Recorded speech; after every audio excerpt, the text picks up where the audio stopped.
Bonjour et bienvenue. Alors aujourd'hui, on va s'attaquer à une de ces questions, vous savez, celles qui semblent complètement futiles, mais qui sont en fait, rigoureusement indispensables.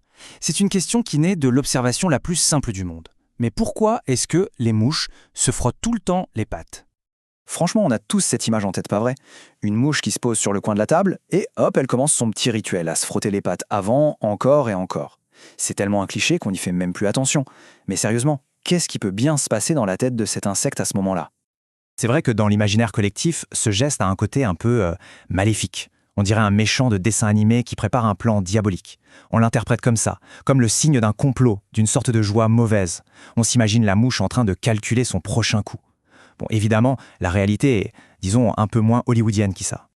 Alors mettons tout de suite les choses au clair. Ce qu'on prend pour un plan machiavélique n'est en fait qu'une simple question d'hygiène. Rien à voir avec de la méchanceté, c'est un réflexe de survie, tout simplement. Donc on oublie le complot, on oublie le plan diabolique, en fait la mouche est juste en train de faire le ménage. Ok, alors allons-y, plongeons dans le vif du sujet. Et tout commence avec une particularité de la mouche qui est assez dingue, en fait. Elle goûte avec ses pattes. Oui, avec ses pattes. Comment c'est possible ça? Eh bien c'est simple, les pattes d'une mouche ce n'est pas juste lisse, elles sont recouvertes de milliers et de milliers de poils microscopiques qu'on appelle des soies sensorielles. Et ça, ce sont de vrais petits capteurs de haute technologie. Et ces capteurs, ils sont multifonctions. Ils peuvent détecter les vibrations, le moindre petit mouvement d'air, mais surtout, et c'est ça qui nous intéresse, ils détectent le goût. Ça veut dire que quand une mouche se pose sur une pomme, par exemple, ses pattes lui disent immédiatement s'il y a du sucre, du sel. C'est comme si elle avait un laboratoire d'analyse alimentaire intégré au bout des pattes. Et là, d'un coup, le fameux frottement de pattes prend tout son sens. C'est sa façon à elle de nettoyer ses papilles gustatives pour qu'elles fonctionnent bien. L'analogie est parfaite en fait. Pour une mouche, se frotter les pattes, c'est tout simplement l'équivalent de se laver les mains avant de manger. Donc, ce n'est pas juste un petit tic, ce geste est absolument fondamental. On passe d'une simple question de propreté à une véritable question de survie. Il faut se mettre à sa place 2 secondes. L'environnement d'une mouche, c'est pas toujours très propre, disons-le. Entre les déchets, les matières en décomposition, la saleté est partout. Si elle ne passait pas son temps à nettoyer ses pattes, ses capteurs seraient bouchés en un rien de temps. Et là, c'est la catastrophe. Impossible de trouver à manger, impossible de sentir un danger arriver. Et attention, ça, ce n'est pas juste une supposition. C'est prouvé par la science. Des chercheurs ont fait l'expérience. Ils ont empêché des mouches de se nettoyer, par exemple en leur collant un peu les pattes.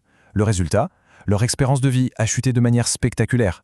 La preuve que ce grand nettoyage, c'est carrément une fonction vitale.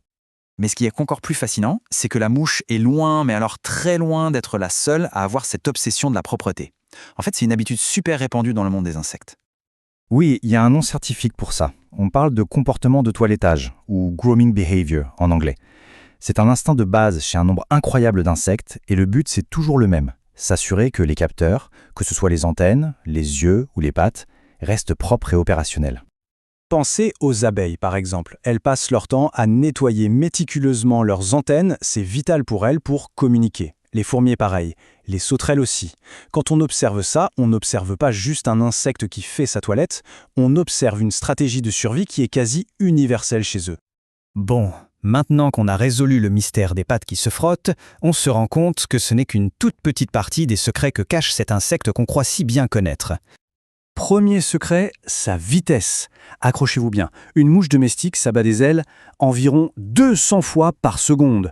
C'est de là que vient son bourdonnement si caractéristique, et c'est ce qui lui permet de faire ses virages et ses zigzags impossibles à suivre du regard. Ensuite, sa vision. C'est pas mal non plus. Chaque œil de mouche, c'est ce qu'on appelle un œil composé. Il est formé de plus de 4000 petites facettes. 4000.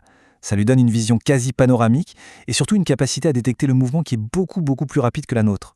Et voilà pourquoi c'est une mission quasi impossible d'en attraper une avec la main. Parlons de sa durée de vie. C'est bref, une mouche domestique, ça vit en moyenne entre 20 et 30 jours. C'est très court, c'est vrai, mais c'est largement suffisant pour pondre des centaines et des centaines d'œufs. Et pour finir en beauté, sa façon de manger. C'est un peu spécial. La mouche n'a pas de dents. Alors comment elle fait? Eh bien, elle régurgite ses enzymes digestives directement sur la nourriture pour la liquéfier. Et ensuite, elle n'a plus qu'à aspirer cette espèce de soupe.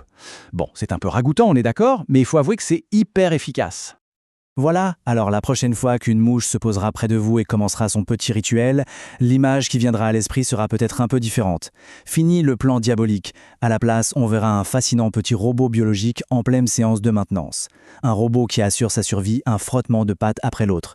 C'est typiquement le genre d'information qui ne sert à rien et qui est donc absolument indispensable, non ?